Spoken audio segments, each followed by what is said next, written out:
Bonjour, alors aujourd'hui on va parler de mesures et d'incertitudes. On va d'abord présenter le problème dans sa globalité, puis après on verra concrètement ce qui est attendu du point de vue calcul. Alors, en physique comme en chimie, on est souvent appelé à mesurer des grandeurs. Ça peut être la distance focale d'une lentille, comme vous l'avez déjà fait, la valeur d'un indice de réfraction, la valeur de la concentration molaire. Et ce dont il faut bien être conscient et consciente, et c'est ce que nous explique ce premier paragraphe, c'est que l'idée, c'est que nous, on va mesurer quelque chose, il va y avoir une mesure qu'on va faire qui est xi, mais il existe inévitablement un écart entre le xi que vous avez mesuré et le x0 qui est la valeur vraie. Et on n'aura jamais cette valeur vraie. Et il y a un écart entre les deux, et l'écart entre les deux, c'est ce qu'on appelle l'erreur. Donc c'est ça qui est, pardon, pas tout ça, juste ça, c'est ça qui est donc l'erreur qui nous intéresse. Alors, il faut savoir qu'il y a deux types d'erreurs. Après, on va voir qu'il n'y en a qu'une des deux finalement qu'on va retenir, qui va intervenir par la suite. Mais si vraiment on regarde le problème dans sa globalité, il y a deux types d'erreurs. Le premier type d'erreur, c'est une erreur systématique. Elle viendrait du fait qu'il y a un problème dans le protocole, un problème dans l'appareil de mesure qui a mal été réglé, on dit mal étalonné. Dans ces cas-là, il va y avoir systématiquement une erreur. Ça sera une erreur qui sera une erreur systématique. C'est-à-dire, vous ne pourrez pas l'éviter. À chaque fois, et c'est ce qu'on appelle aussi l'erreur systématique, elle porte un autre nom, ce qu'on appelle une erreur de justesse.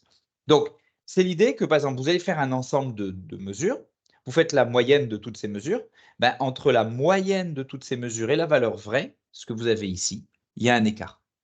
Donc ça, c'est l'erreur qui est l'erreur systématique et qu'on ne peut pas éviter. Par exemple, vous prenez une feuille de papier et vous mettez un très très grand nombre de points dessus avec différentes couleurs. Et on vous dit, voilà, déterminez le nombre de points verts présents sur la feuille. Alors après, on verra qu'il y a aussi une autre erreur possible, mais en tout cas, quelqu'un qui aurait un œil qui fonctionne pas correctement, et je pense au problème du daltonisme par exemple, quelqu'un qui est daltonien, aura ce problème de confondre le rouge et le vert. Donc s'il y a des points rouges, des points verts, il va compter les points rouges comme les points verts, quoi. Et donc l'erreur, elle sera systématique. Elle vient du fait que le capteur, l'œil, ne fonctionne pas correctement. Donc cette erreur, il faut on peut la rectifier, mais si on rectifie, enfin dans le cas d'une mesure, si on étalonne par exemple correctement un appareil. Donc voilà. Ça, c'est ce qu'on appelle l'erreur systématique. Mais il y a une autre erreur. Et en fait, cette erreur systématique, pour anticiper un peu sur ce qu'on va dire après, cette erreur systématique, après, on va dire de toute façon, on va supposer qu'elle n'existe pas dans ce qu'on est en train de faire et qu'on s'en est affranchi, c'est-à-dire que concrètement, on a bien réglé l'appareil. Il n'y a pas de problème dans le protocole, tout marche bien. Oui, mais même si vous faites ça, il y a quand même une erreur qui apparaît, et cette erreur, c'est ce qu'on appelle l'erreur aléatoire.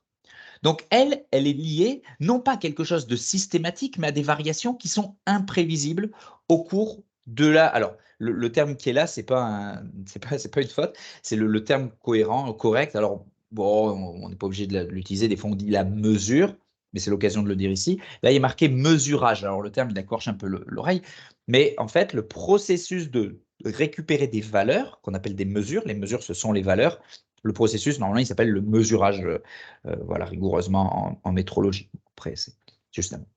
En tout cas, il est dû à des variations imprévisibles, justement, au cours de ce processus de mesurage. Et ça se traduit par des fluctuations autour de la valeur moyenne. C'est-à-dire que vous allez avoir une deuxième erreur, plus systématique, mais une erreur qui n'est pas maîtrisée, qui est une erreur donc due au hasard, une erreur aléatoire.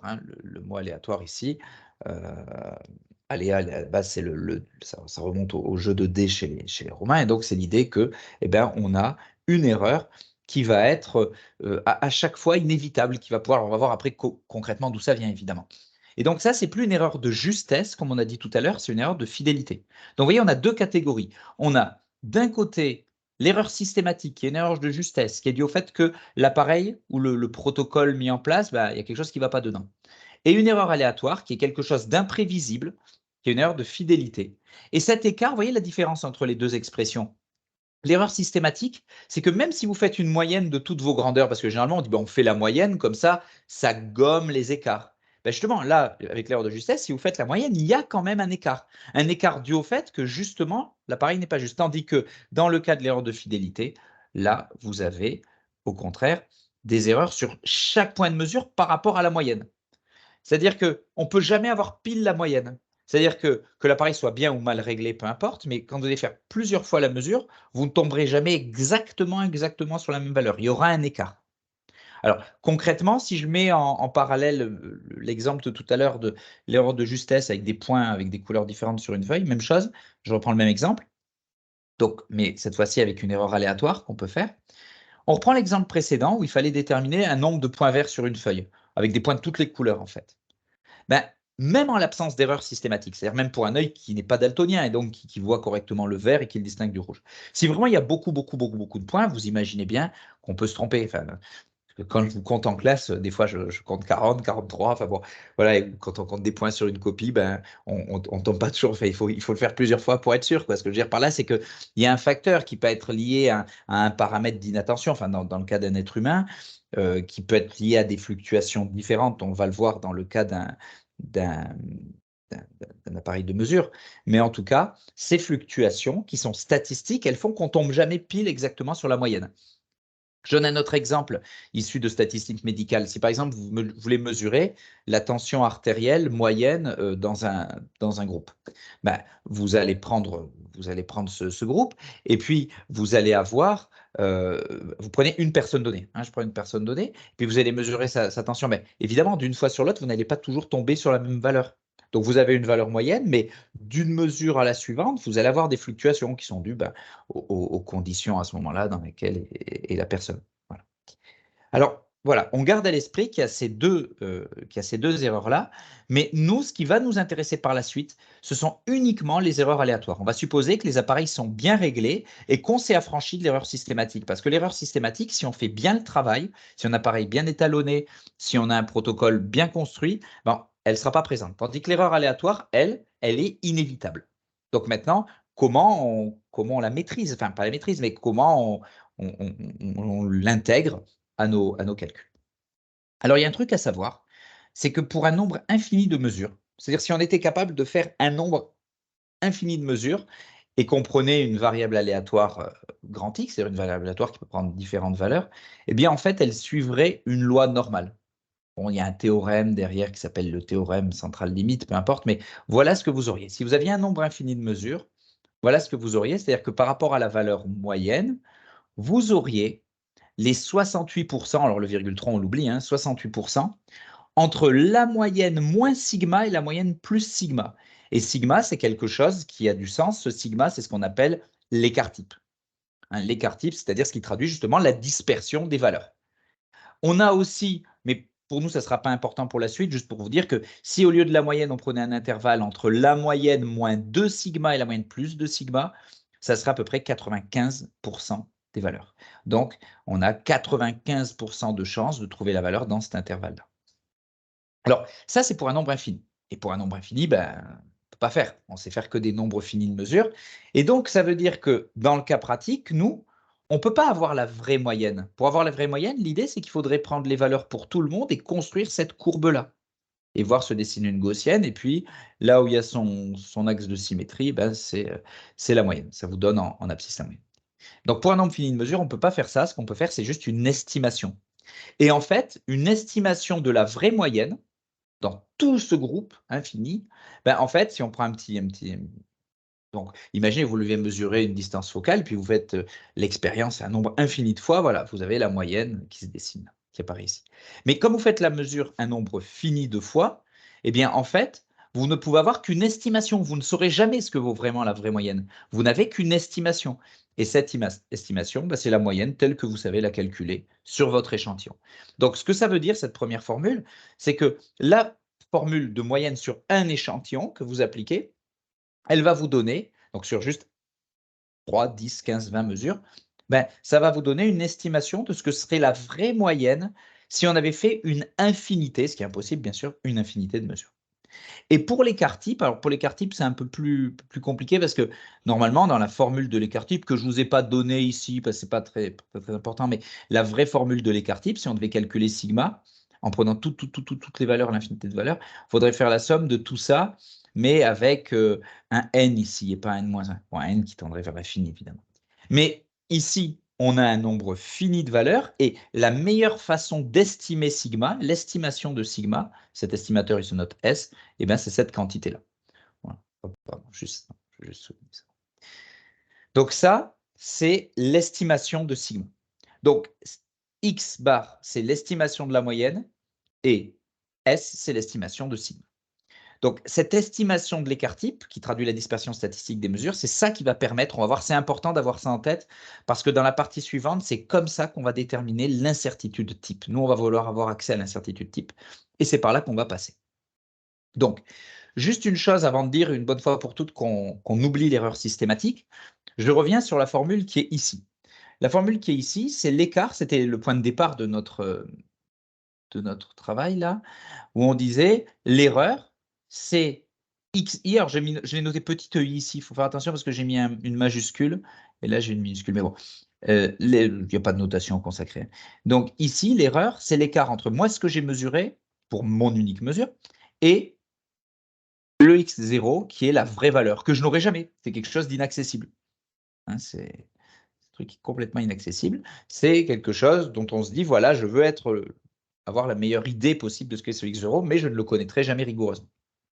Et donc, en fait, si je décompose ce xi moins x0 en deux parties, en introduisant la moyenne, donc en fait, j'ajoute la moyenne et je l'enlève. Ça ne change rien, l'expression de E, enfin, qui est le même que le petit EI de tout à l'heure. Hein. Et ensuite, finalement, je vois que j'ai deux termes qui apparaissent avec le premier qui est l'écart de chaque moyenne, de chaque valeur, pardon, de chaque valeur par rapport à la moyenne, donc de ma valeur xi là en particulier par rapport à la moyenne. Ça, c'est l'erreur aléatoire, c'est-à-dire l'idée que d'une fois sur l'autre, je ne tombe pas sur la moyenne, mais il y a un écart par rapport à ça. Et l'autre, c'est l'erreur systématique, c'est-à-dire que la moyenne, même quand je gomme toutes les fluctuations, la moyenne, elle s'écarte de la valeur vraie d'une certaine quantité. Et ça, justement, je vais supposer que cette deuxième valeur-là, elle n'y est plus, qu'il n'y a pas que cette erreur systématique, on ne la fait plus. Dans tout ce qui suit, on suppose que les sources d'erreurs systématiques ont été éliminées et qu'on s'intéresse qu'à l'incertitude due au processus aléatoire. Alors, ouais, c'est juste une petite remarque qui est là avant de rentrer vraiment dans le vif du sujet. C'est qu'en fait, on peut illustrer la différence entre une erreur aléatoire et une erreur systématique avec une analogie au tir, une analogie avec le tir. Hein, vous faites tir, je sais pas ce que vous voulez, carabine, fléchette, ce que vous voulez à l'arc. Et vous voyez, un système qui n'est ni juste ni fidèle, c'est-à-dire dans lequel il y a à la fois une erreur aléatoire et systématique, c'est lui. C'est-à-dire, on a à la fois des points qui sont très éloignés. Si vous faites une moyenne de tous ces points, bon, ben, la moyenne, elle est, je ne sais pas où, c'est le centre de gravité de tous ces points, le barycentre de tous ces points. Mais enfin, en tout cas, les points, ils sont dispersés les uns par rapport aux autres. Donc, à chaque fois, il y a un écart entre les xi et les x bar. Donc, il y a cette quantité-là, le xi moins x bar, qui est grande. Et en plus, si vous faites la moyenne, qui doit être, bon, je vous dis, quelque part à gauche par là, ben, elle est éloignée du centre. Donc, par rapport à là où vraiment on aurait dû mesurer, ou là on aurait dû tirer, hein, pareil, eh ben, il y a un écart. Donc là, il y a une erreur aléatoire et une erreur systématique. Donc, on dit que le système, il est ni juste ni fidèle. En revanche, le deuxième cas que vous avez ici, donc en haut à droite, c'est pas juste, mais c'est fidèle. C'est fidèle en ce sens qu'il y a une erreur. Il n'y a pas d'erreur, très faible du moins, erreur aléatoire. Parce que vous voyez, d'une fois sur l'autre, on est autour d'une valeur moyenne. Toutes les valeurs, elles sont regroupées. Donc, il n'y a pas des grosses fluctuations statistiques autour de la moyenne, qui est quelque part par là. En revanche, si vous regardez la moyenne, elle est vraiment écartée de la valeur vraie du centre. Donc, en fait, ici, vous avez typiquement, si vous êtes en train de faire du tir à l'arc, vous avez quelqu'un qui, d'une fois à l'autre, fluctue peu dans son tir. Donc, c'est quelque chose de fidèle qui se reproduit. La mesure, elle reproduit plus ou moins à chaque fois la même chose. Mais par contre, vous avez quelque chose qui n'est pas juste. Hein, il y a, concrètement, c'est quelqu'un qui sait tirer, mais à qui on a donné un arc ou une carabine qui était mal réglée, quoi. Voilà. Alors, après, vous avez le contraire. Vous avez ici, si vous faites la moyenne de tous ces points, quelque chose qui tombe à peu près au centre. Donc, la moyenne, si vous voulez, elle est proche de x0, elle est proche du but, elle est proche du centre. Donc, une erreur systématique qui est finalement faible. Donc, ça veut dire que l'appareil, il est bien réglé, mais la personne, elle ne sait pas tirer. Donc, un coup, elle tire à gauche, un coup, elle tire à droite. Et donc, il y a une forte erreur aléatoire. Et puis là, évidemment, vous avez à la fois un système qui est juste et précis, c'est-à-dire avec des erreurs qui sont faibles. Alors, nous, maintenant, ce qui va nous intéresser, c'est de regarder l'incertitude qui est associée à une mesure. Donc, dans tout ce qui suit, on l'a dit, on le répète encore une fois, il n'y a que l'erreur aléatoire, non pas tout ça, que l'erreur aléatoire. Alors, on va donner une définition et ensuite, on va voir comment concrètement on calcule ça. Le résultat du mesurage. Alors voilà, ça c'est vraiment le vocabulaire qu'il faudrait suivre. Mais après, bon, vous ne tiendrez pas rigueur parfois d'écart de langage. Moi, le premier, je le fais. Hein. Le résultat du mesurage d'un mesurand de X. Donc le mesurand, c'est ce que vous voulez mesurer. C'est-à-dire, par exemple, la distance focale de la lentille. Le mesurage, c'est le processus. Et vous obtenez une valeur qu'on appelle la mesure. Eh bien, le résultat de ce mesurage, donc la mesure que vous avez, on doit la donner pour traduire le fait que, OK, là, on a trouvé cette valeur, mais ce n'est pas la vérité absolue, quoi. Ce n'est pas pile x0. On ne peut pas dire x0, ça vaut ça. J'ai une estimation de x0. Donc, x0, c'est l'estimation de la valeur plus ux, plus ou moins ux, pardon. Où ux, c'est l'incertitude. Hein, donc, en fait, ce U, parfois on voyait delta avant, vous l'avez peut-être vu comme ça au lycée. Normalement, il faut le noter U, hein, c'est pour, donc en anglo-saxon, uncertainty. Et ce U de X, donc, c'est l'incertitude type qui traduit la dispersion des mesures possibles, c'est-à-dire qui traduit l'erreur aléatoire. Donc, concrètement, cette notation, qu'est-ce qu'elle veut dire avec un plus-moins? Ça veut dire qu'en fait, vous avez votre vraie valeur x0 qui doit être dans un intervalle de confiance x0 moins ux, pardon, x0 plus cette incertitude ux, mais avec une certaine probabilité de se trouver. C'est-à-dire qu'en fait, on va définir un intervalle avec une certaine probabilité associée. Par exemple, on dira, voilà, la distance focale de la lentille, elle a la probabilité de se trouver dans cet intervalle-là, entre telle et telle valeur qui définissent les bornes, avec une probabilité de autant. Et bien nous, en prépa, on prendra toujours des intervalles avec une probabilité de 68%. Ce 68, on l'a vu tout à l'heure, et on va voir que c'est lié à ce qu'on a vu tout à l'heure. Hein, c'est ce 68 pour le virgule 3, j'ai dit qu'on n'en parlait pas. 68%, et ce 68%, on va en reparler après. Voilà, donc l'idée, c'est ça. C'est nous, on va donner en prépa des intervalles à 68%, c'est-à-dire que quand vous dites « je donne cet intervalle », à 68%, ça veut dire qu'il y a 68% de chances qu'effectivement, la grandeur que vous avez mesurée, la concentration d'une solution, la focale de la lentille, elle soit dans cet intervalle-là. Alors, on pourrait définir d'autres intervalles, c'est-à-dire on pourrait ne pas être à 68%, mais vouloir un intervalle dont on est plus sûr, à 95%. Alors, concrètement, comprenez ce qui se passe. Si vous voulez être plus sûr de ce que vous dites, il va falloir être moins sélectif, quoi. C'est-à-dire, il va falloir prendre un intervalle plus grand. Au lieu de prendre entre x0 moins ux et x0 plus ux, on va prendre entre moins 2ux et plus 2ux. Donc, vous avez un intervalle qui va être 2 fois plus large, hein, mais en échange, vous êtes sûr à 95% de ce que vous dites. Mais ce n'est pas dans les programmes de CPGE, dans les programmes de prépa, nous, on se limite à ça. Hein, donc, il n'y aura pas ce facteur 2. Ça s'appelle une incertitude élargie. Donc, vous voyez, nous, en fait, ce qu'on est en train de faire, on est en train de raconter quelque chose qu'on a déjà vu, parce que pour une infinité de mesures, si vraiment on faisait un nombre immense de mesures, vous auriez la moyenne, et vous auriez 68% des valeurs qui seraient comprises entre la vraie moyenne moins sigma, la vraie moyenne plus sigma. Sauf que nous, on ne peut pas faire ça. Nous, on peut faire qu'un nombre fini de mesures. Voire pire que ça, des fois, on n'en fait qu'une seule. On va voir comment on fait dans ce cas-là de mesures.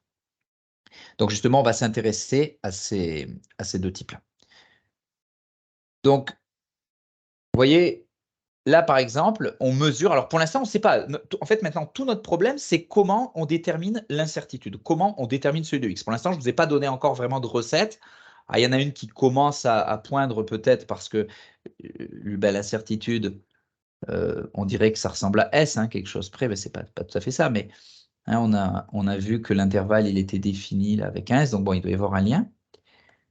Mais pour l'instant, aucune recette. Donc, bon, l'estimation de la valeur vraie aussi, qu'est-ce qu'on prend, etc. Voilà. Enfin, en tout cas, pour l'instant, juste du point de vue de la compréhension de la lecture, je donne un exemple ici pour illustrer ce propos qui est important. Donc, dans le cadre du nouveau programme, avant, c'était un peu différent. Mais vraiment, si on s'en tient au nouveau programme, il y a plus d'1 an maintenant, l'incertitude type UX, elle est donnée avec 2 chiffres significatifs. Donc, ça veut dire que, et l'estimation de la valeur vraie, elle doit être donnée avec autant de décimales que l'incertitude. Alors, j'explique ça sur l'exemple qui est en dessous. Vous avez une résistance et vous avez mesuré cette valeur-là, 100,251 ohms. Et l'incertitude type, vous avez trouvé par un calcul, mais on va voir lequel dans un instant, vous avez trouvé 0,812. Eh bien, on vous dit l'incertitude, on la donnera avec 2 chiffres significatifs. Donc, je ne prends pas le 2 et je dis que c'est simplement 0,81. Donc, le U qui est là, ça va être 0,81 avec devant plus ou moins, quoi, plus ou moins 0,80. Et comme je n'ai que 2 chiffres après la virgule, ça n'aurait pas de sens ici de garder le 1 qui est ici. Et donc, je mets juste 25. Alors, vous allez me dire, mais pourquoi je n'ai pas gardé les 3? Parce que la convention, elle est comme ça que quand on donne le UX, on le donne avec 2 chiffres significatifs. Donc, obligatoirement, là, je le tronque, je prends 0,80 et donc, pour cette raison, je le prends aussi 2 chiffres significatifs. Donc, le même nombre de décimales pour la valeur qui a été mesurée, enfin, pour l'estimation plutôt, que pour l'incertitude. Bon, ben maintenant, voilà, la question, c'est comment on construit l'intervalle de confiance. Donc, concrètement, comment on trouve ce U de X que là, j'ai balancé dans cet exemple, mais qu'il va nous falloir trouver. Alors, il y a 2 cas de figure. Soit on effectue une série de mesures, c'est-à-dire qu'on a n valeurs, et dans ces cas-là, on va voir que la valeur moyenne, alors ça va s'appeler, c'est ce qu'on va faire dans la première partie, c'est une évaluation de type A. On évalue l'incertitude donc on évalue plutôt une incertitude avec une méthode de type A, une évaluation de type A. Donc là, c'est dans le cas où vous avez fait une série de mesures. Par exemple, vous avez mesuré vous avez mesuré 10 fois une certaine distance, vous avez mesuré 10 fois la distance focale, vous avez mesuré 10 fois une certaine fréquence, enfin peu importe, vous avez mesuré 10 fois la grandeur. Et dans ces cas-là, vous avez une incertitude type qui est alors, on va le voir, celle de la moyenne des n mesures. On va voir que l'incertitude type qui apparaît ici, ce n'est pas l'incertitude sur chacune des mesures. Bon, on va le voir tout de suite, hein, ça va être l'objet du deuxième. Et donc là, pour l'instant, juste je dézoome un peu. Soit on a une série de mesures et on a une évaluation de type A, soit on n'a fait qu'une seule mesure. Par exemple, quand vous faites un dosage, voilà, vous mesurez, vous avez une concentration. En chimie, vous ne pouvez pas refaire 10 fois le dosage, quoi. Donc dans ce cas-là, vous n'avez qu'une mesure. Comment, avec cette mesure, vous trouvez quand même l'incertitude U de X? Et là, c'est une évaluation de type B. Hein, donc on a ces 2 évaluations à déterminer. Alors on va commencer par l'évaluation de type A. Pour l'évaluation de type A, donc le modèle, c'est toujours celui-là, hein. Si vous voulez, vous avez toujours ce modèle de vous dire que je donne la valeur sous la forme une estimation que j'ai, hein, ce que j'ai ici, hein, c'est l'estimateur que j'ai ici. Je n'ai pas encore donné de nom d'ailleurs, hein, j'ai mis estimation de la valeur cherchée, je n'ai pas donné de nom. Hein, vous avez estimation de la valeur vraie plus ou moins x. Hein, vous avez ça, vous avez votre estimation de la valeur vraie qui est égale à votre x0, vous allez dire, ça va être égal à l'estimation de la valeur vraie, hein, donc ce que vous avez estimé,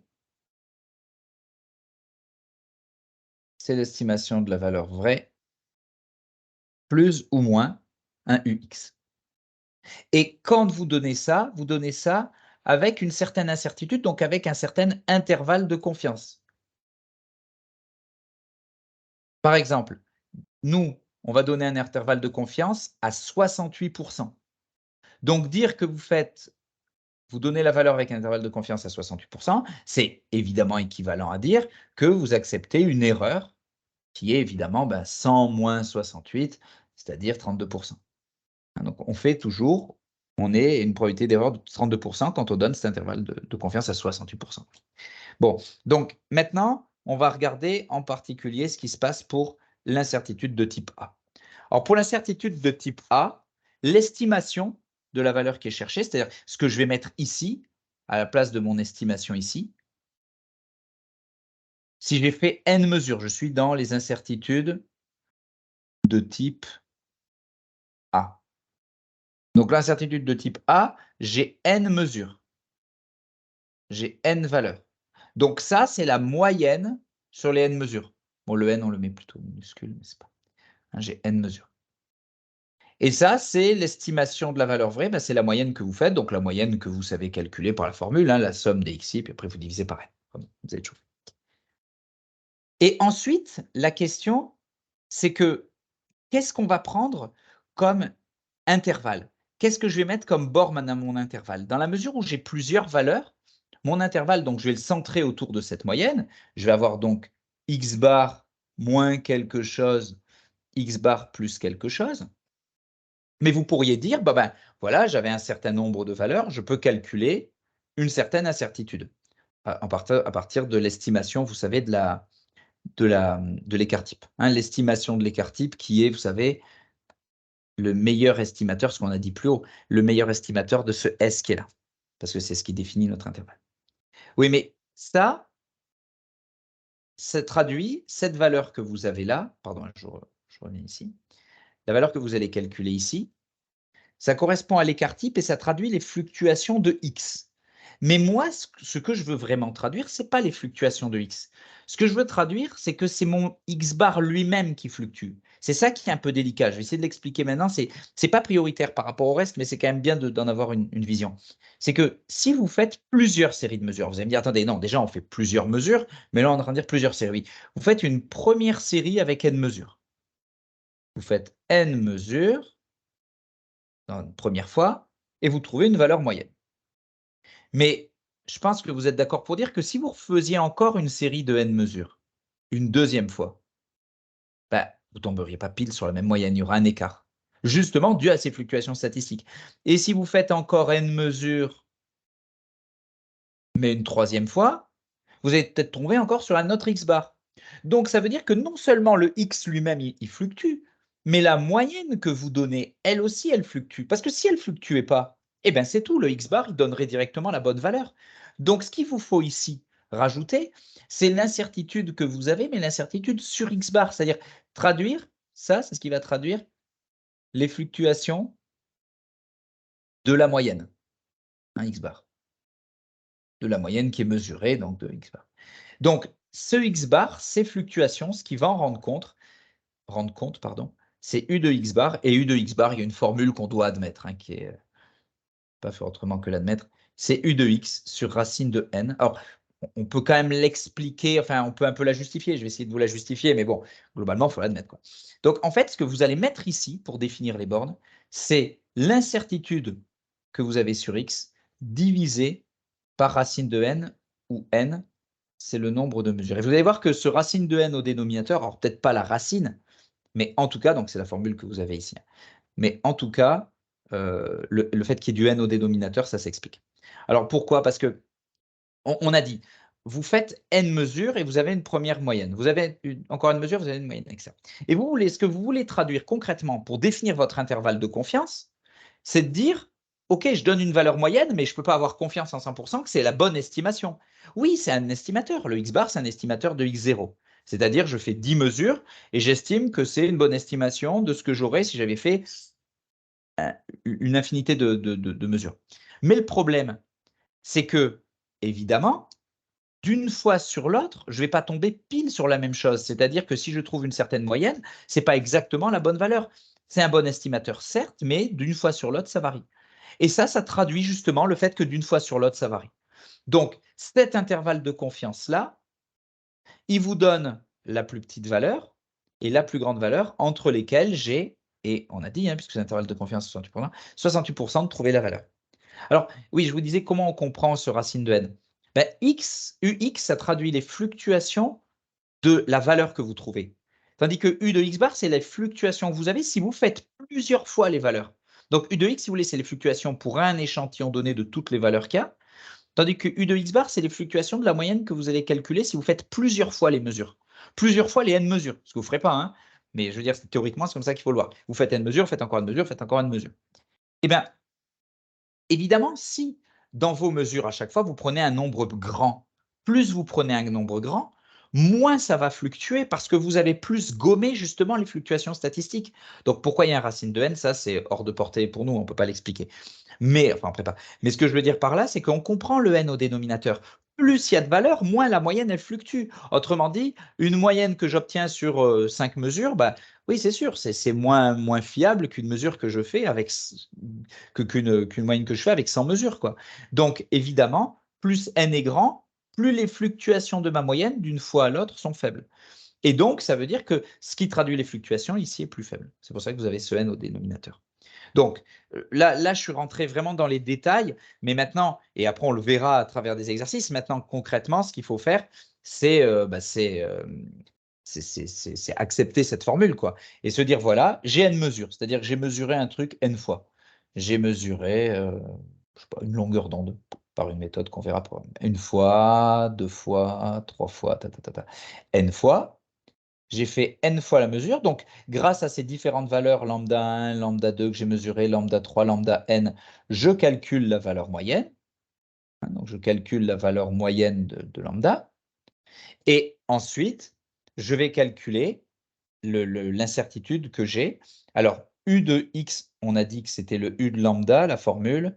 On a vu que c'était la racine de la somme d'à chaque fois des lambda i moins lambda au carré. Il faut faire attention qu'il y a un n-1, parce que ça, c'est le bon estimateur de S. Donc, voilà, vous calculez votre U lambda comme ça.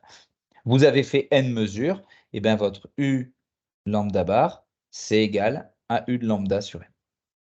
Et donc, à partir de là, ben, vous avez votre valeur entre L moins et L plus U de lambda sur n, donc ce U de lambda bar, quoi, finalement, ce U de lambda bar. Et ça, c'est l'intervalle de confiance à 68%. Il y a 68% de chances que la valeur lambda, pardon, soit comprise entre moins et plus, enfin, entre lambda, moyen, moins plus U de lambda. Donc voilà, ça c'est une incertitude, c'est comme ça qu'on traite une incertitude de type A, c'est-à-dire si vous avez fait plusieurs fois la mesure. Vous avez répété plusieurs fois la mesure. Maintenant, pour une incertitude de type B, c'est ce que je vous disais, c'est quand, par exemple, vous pouvez le faire qu'une seule fois. Parce que c'est pas possible de. On voyait pour certaines expériences une évaluation statistique. Ce qu'on a fait, évaluation statistique, c'est le type A, c'est ce qui a été fait avant. C'est pas toujours possible. Soit parce qu'on ne peut pas faire l'expérience plusieurs fois. Par exemple, vous faites un dosage, vous ne pouvez pas faire une dizaine de dosages quoi, pour le même truc. Soit parce que la variabilité, excusez-moi, est plus faible que la précision de mesure. Ce que ça veut dire, c'est par exemple, imaginez vous souhaitez déterminer la position d'un point avec une règle graduée. Vous êtes, par exemple, vous êtes sur le banc d'optique, là, comme on a fait la dernière fois, et puis vous voulez mesurer la position de votre lentille ou de votre objet, enfin peu importe. C'est pas parce que vous avez regardé 10 fois et que vous avez mesuré 10 fois, vous avez regardé une fois, regardé deux fois, regardé deux fois, ça ne va rien changer, quoi. Voilà. Donc là, dans ces cas-là, comment on fait? Eh bien, là, il y a un protocole très particulier à suivre qu'il faut admettre, même si la remarque qui est là explique beaucoup de choses, mais je ne vais pas y rentrer aujourd'hui dans cette remarque ou vraiment l'effleurer comme ça, mais après, ça se justifie. Mais là, c'est balancé comme une recette et nous, de toute façon, dans le cadre du cours de physique, on n'a besoin que de cette recette. Donc, l'idée, c'est on commence par déterminer une largeur de delta du plus petit intervalle sur lequel on est certain de trouver la valeur. Oui, par exemple, vous allez me dire jusque-là, il n'y avait pas de certitude, mais regardez, par exemple, vous êtes en train de faire une mesure, et ça, c'est ce dont on a déjà, dans une certaine mesure, parlé ensemble en TP de faucométrie, c'est que quand vous avez, par exemple, vous avez une règle graduée, peu importe, hop, voilà, une règle graduée ou peu importe ce que c'est, et vous voulez mesurer la position, et donc là, vous avez 0, 1, 2, 3, 4, 5, donc ça. Et votre point, il est quelque part par là. Mais vous avez la certitude, s'il est avant 4 et après 5, c'est sûr qu'il n'est pas entre 3 et 4. Donc, vous avez un intervalle qui est certain. Vous pouvez dire qu'à coup sûr, vous êtes entre votre valeur mesurée, elle est exactement entre 4 et 5. C'est ça dont il est question ici. On commence par déterminer la largeur de delta du plus petit intervalle sur lequel on est certain de trouver la valeur. Et on l'appelle cette largeur de delta. Donc, si je reprends mon exemple ici, la largeur sur laquelle je suis sûr de trouver ma valeur, c'est une unité, par exemple 1 cm, mettons 1. Et donc, ce 2 delta, il vaut 1. Ça veut dire que delta, il vaut 1,2. Ça, c'est ce qui me donne le delta qui est là. Et bien, à partir de là, ce qu'on va faire, c'est qu'on va prendre la valeur centrale de l'intervalle. Donc ici, si je prolonge avec mon exemple, on est entre 4 et 5, je ne sais pas exactement. Eh bien, je vais prendre la valeur 4,5. Je pense 4,5 qui est là. Et par rapport à ce 4,5 qui est là, je vais me dire que j'ai plus ou moins l'intervalle delta. Par rapport à ce que j'ai mesuré ici, j'ai mon intervalle delta. Donc, ça veut dire que je suis entre 4,5 moins 0,5, qui est logique, 4,5 plus 0,5. Donc, on retrouve bien qu'effectivement, on est entre 4 et 5. Ça, on a la certitude. Mais alors, et là, ça peut vous paraître assez bizarre, parce que, OK, on a une certitude. Là, on n'est pas sur un truc probabiliste. Je ne dis pas il y a 68% que ça soit là. Là, je dis il y a 100% que ce soit là. Mais pour l'approche statistique qu'on a, on préfère, pourrais dire bizarrement, mais non, en fait, ça s'explique, mais on pourrait être un peu sur ça. On préfère un intervalle où on a 68% de trouver la valeur. Ça paraît bizarre, hein. On est en train de vous dire, bah non, et là, je suis sûr que la valeur, elle est entre 4 et 5, mais moi, je préfère construire un intervalle de confiance où j'ai 68% de chance de trouver la valeur. Mais bon, c'est en tout cas comme ça qu'il faut vraiment le voir ici. Et donc, ce qu'on va faire, c'est qu'on va se ramener au modèle précédent. Et en fait, tout ce qui est là, c'est, en fait, vous avez là, ce face à quoi vous êtes, c'est si on dit qu'on a une certitude de trouver, on est certain de trouver la valeur entre 4 et 5, ça veut dire que vous avez une distribution de probabilité qui s'appelle une distribution de probabilité uniforme. C'est-à-dire que si je regarde, il y a une probabilité nulle de trouver la valeur jusqu'à 4, nulle jusqu'à 5, et entre 4 et 5, il y a une certaine probabilité qui est là. Donc là, par exemple, entre 4 et 5, de façon générale, si j'appelle cet intervalle 2 delta, vous savez que l'air sous la courbe, bon, c'est une petite parenthèse, pas très important, mais l'air sous la courbe qui est ici, enfin si c'est très important, mais pas pour ce qu'on est en train de raconter, l'air sous la courbe, ça donne la probabilité totale, et la probabilité totale, c'est 1, et donc pour que l'air, elle soit égale à 1, si la longueur de mon rectangle, elle vaut 2 delta, la largeur, elle vaut 1 sur 2 delta. Donc ici, on a 1 sur 2 delta. Donc vous avez une loi de probabilité uniforme qui est comme ça, qui vaut 0, et qui vaut ensuite 1 sur 2 delta entre 4 et 5. Donc ça, c'est la loi qu'on a. Et en fait, on veut transformer cette loi-là en une gaussienne. Et cette transformation, en quelque sorte, elle revient à ça. C'est-à-dire que si je veux trouver l'équivalent de la gaussienne, je vais passer par là. Et donc, si je me ramène à mon intervalle de confiance à 68%, c'est ce que je veux, et bien l'intervalle de confiance, donc là, j'étais sûr. Ça, c'est on est sûr à 100% que par rapport à la valeur lue, donc on a dit qu'on avait, si je ne limite pas à un cas particulier, si je prends un cas général, on a le centre de l'intervalle, on a dit que c'était le centre de l'intervalle moins delta, le centre de l'intervalle plus delta. Et que là, on est sûr à 100% que la valeur, elle est là. Mais ce qu'on va préférer, c'est avoir quelque chose de cette forme. Donc, le centre de l'intervalle, j'appelle x bar. Et on va préférer avoir x bar moins delta sur racine de 3 et x bar plus delta sur racine de 3, donner un intervalle comme ça à 68%. Pour suivre ce qu'on a fait précédemment avec n mesures. Donc, vous voyez, on passe d'un intervalle où on est sûr de trouver la valeur à un intervalle de confiance à 68%, avec un risque de 32% d'erreur, mais où on a ça. Et en fait, à 68%, il faut prendre le delta et le diviser par racine de 3. Alors, c'est de la recette, mais qui se justifie quand même par ce calcul-là. On pourrait le faire. Voilà, j'ai juste fait la remarque, je n'ai pas développé le calcul. Si après ça vous intéresse, n'hésitez pas, vous me dites, vous me posez la question. Donc, en tout cas, voilà. Mais pour nous, c'est une recette. Et on va l'appliquer tout de suite. Par exemple, là, on est sur une... On cherche la position d'un objet, c'est l'exemple que j'ai donné sur une règle graduée. Le 2 delta, il vaut 1. Tout à l'heure, j'avais dit centimètres, peut-être c'est trop, j'aurais dit millimètres, c'est pareil. Enfin, 2 unités, quoi.